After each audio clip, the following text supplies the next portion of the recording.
दोस्तों स्वागत है मेरी को नई वीडियो के अंदर। आज हम जा रहे हैं गोवर्धन घूमने के लिए और वहाँ पे भाई साहब 4-5 जगह घूमेंगे और उसके बाद जाएंगे बरसाना। वीडियो बिल्कुल भी स्किप मत करना, बहुत अच्छी रहने वाली है। होप सो आपको वीडियो आज की अच्छी लगेगी। ना देरी करते हुए बढ़ते हैं आगे और चालू करते हैं अपना आज का ब्लॉग। बाइक करी भाई चालू, मम्मी ने पहन लिया था हेलमेट, हाथ में रख लिया था सामान और हम निकल गए सीधा गोवर्धन के लिए। थोड़े रास्ते में आगे बढ़े होंगे इतने में मुझे लगने लग गई भाई साहब बहुत ज़ोरों की भूख। तो मैंने साइड में लगाई अपनी बाइक और अंकल जी से लगवाई तो गर्मा गर्म चाय। मम्मी ने भाई खाना पहले से घर पे बना के रेडी रखा हुआ था तो वो हमने पैक कर लिया था। इसमें पराठे थे और आलू पालक की सब्जी थी। मैंने तो भाई अपने पालक आलू खाए पराठे के साथ में और उनके साथ में पी गर्मा गर्म चाय। अदरक वाली चाय थी तो मज़ा ही आ गया पी के। मैं कहा चलो अपना तो स्वाद बन गया, पेट भर चुका है। और फिर हम ना देरी करते हुए निकल गए हम गोवर्धन की तरफ, जो कि रास्ता बहुत ज़्यादा लंबा था।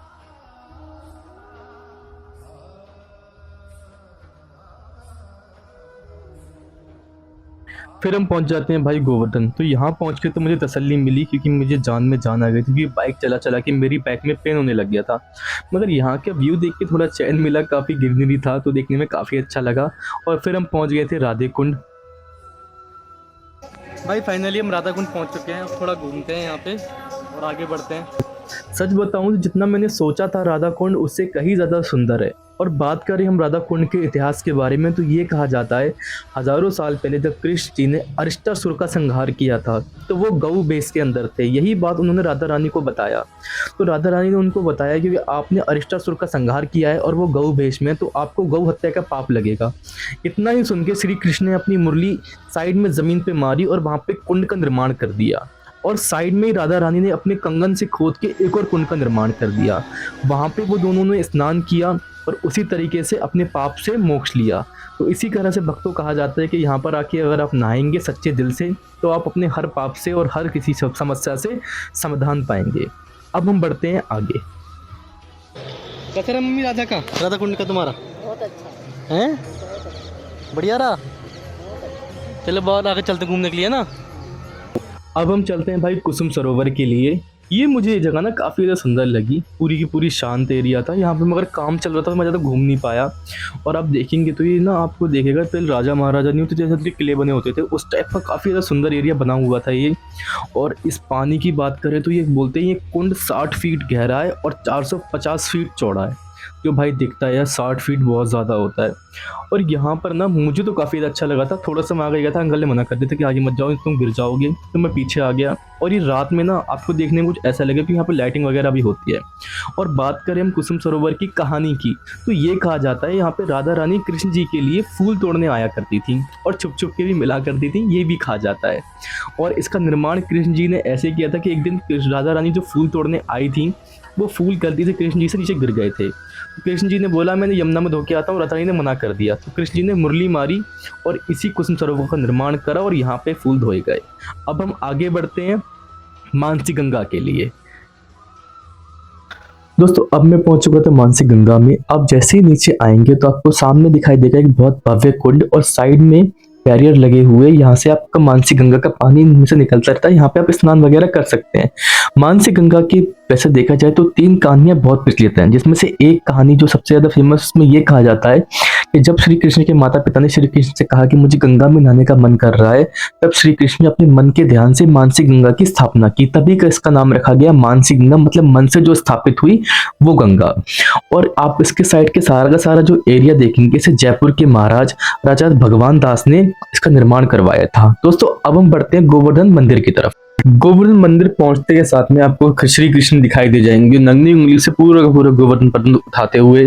फिर हम इस मंदिर के अंदर गए। इस मंदिर में घूमने के बाद मम्मी ने मुझे बोला कि करण अब मुझे निकलना है बरसाना, राधा रानी का मंदिर देखना है। तो हम सीधा यहाँ से बाइक चालू करी और हम निकल गए सीधा बरसाना। बरसाना पहुंचते के साथ में अब जब राधा रानी के मंदिर में जाएंगे तो आपको बिल्कुल खड़ी चढ़ाई दिखाई देगी। यार मैं तो स्प्लेंडर लेके गया था, स्प्लेंडर की मेरी हवा निकल गई थी। साइड में मैंने आके यहाँ पे अपनी बाइक लगाई पार्किंग के अंदर और हम निकल गए सीधा राधा रानी मंदिर की तरफ। सामने आप जब जाएंगे तो आपको एक बहुत ज़्यादा सुंदर सी मार्केट दिखाई देगी जहाँ पे आपको हर तरह की चीज़ें मिलेंगी मंदिर से रिलेटिव, और जो चाहे आप कुछ चीज़ें घर पे भी ले जा सकते हैं। यहाँ पर आके मेरी माता श्री तो बहुत ज़्यादा खुश हो गई थी, इनको बहुत ज़्यादा मज़ा आ रहा था। फिर हम आगे बढ़े तो यहाँ पे आपको साइडों में सारी की सारी दुकानें दिखाई देंगी, शॉप्स दिखाई देंगी जहाँ पे आपको गुलाब मिल जाएंगे, राधा रानी की मालाएं मिल जाएंगी, घर के लिए भी कुछ सामान मिल जाएगा और खाने पीने का भी सामान मिल जाएगा। भाई यहाँ पे चलते हुए तो खैर हवा हमारी टाइट हो गई थी, क्योंकि हम इतने टाइम से इतना नहीं चले थे और मम्मा की बैंड बज रही थी। हालत मुझे मम्मा की दिखाई दे रही थी, मैं कहीं इनकी तो हालत खराब हो चुकी है।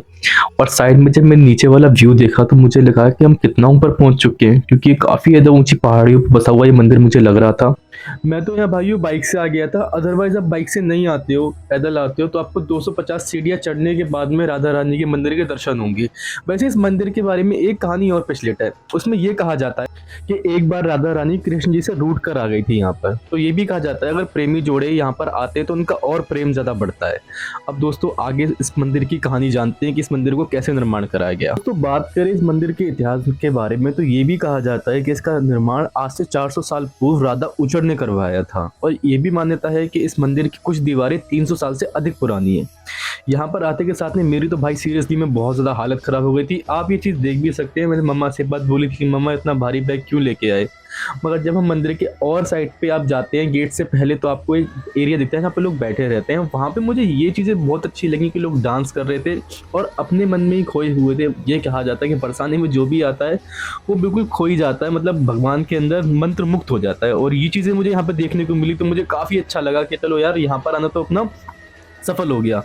और उसके बाद जब थोड़ा सा आगे बढ़ेंगे तो आपको यहाँ से पूरा का पूरा बरसाना दिखाई देगा, जिसमें ये भी कहा जाता है कि कण कण के अंदर श्री कृष्ण और राधा रानी बसे हुए हैं। फिर हमने डिसाइड किया कि अब चलते हैं मंदिर के अंदर, जिसका नाम है श्री लाडी जी महाराज। मंदिर की सीढ़ियों पर चढ़ के मम्मी की थोड़ी हालत खराब हो गई थी, चलने में बहुत ज़्यादा प्रॉब्लम हो रही थी। मगर जैसे ही मंदिर के अंदर पहुंची मम्मी बिल्कुल खुश हो गई थी। और यहाँ पे इस टाइम पे बहुत कम भीड़ थी, ये मुझे पंडित जी बता रहे थे, अदरवाइज यहाँ पे बहुत ज़्यादा भीड़ होती है। मगर कोई बात नहीं थी, हमको तो भाई राधा रानी के दर्शन हो गए। दोस्तों आपको भी दर्शन हो ही होंगे मेरी उम्मीद से मेरी वीडियो के थ्रू। अगर आपको वीडियो अच्छी लगी हो दोस्तों लाइक ज़रूर करना, सब्सक्राइब जरूर करना और कमेंट बॉक्स में जरूर करना आपको मेरी वीडियो कैसी लगी। कुछ गलत लगा हो तो ज़रूर बताना, क्योंकि मैं आगे जाकर इस वीडियो के अंदर इंप्रूवमेंट कर सकूँ। दोस्तों जैसे ही आप मंदिर से थोड़ा और बाहर निकलेंगे तो आपको ये पूरा का पूरा एरिया दिखाई देगा। और भाई साहब बहुत गर्म था, क्योंकि धूप बहुत तेज पड़ रही थी, मेरे तो पैर भी जल गए थे। इस साइड में भी लोग फोटो वगैरह खिंचवा रहे थे, तो काफ़ी ज़्यादा एंजॉयमेंट यहाँ पे लोग अपनी फैमिली के साथ में ले रहे थे। और बैक साइड में आप देखेंगे तो आपको पूरा का पूरा ऐसा लगेगा जैसे कोई किला बना हुआ है। जैसे पहले राजा महारानियों के किले नहीं होते, वैसे ही राधा रानी का मंदिर बनाया हुआ है, जो देखने में काफ़ी सुंदर लगता है। मैंने भी थोड़ी बहुत अपनी वीडियो शूट करना चालू कर दिया। इस टाइम पे मेरी हालत खराब हो रही थी, धूप के अंदर मेरी बैंड बजी हुई थी। फिर हम मंदिर से बाहर निकलते हैं। चलते हुए मम्मा की हालत मुझे लग रहा था काफ़ी ज़्यादा डाउन हो चुकी है, और अब यहाँ से हम निकले सीधा बरसाने के लिए। जितनी एक्साइटमेंट चढ़ते हुए हो रही थी ना, उतनी उतरते हुए बिल्कुल भी नहीं हो रही है। बैंड बज गई भाई।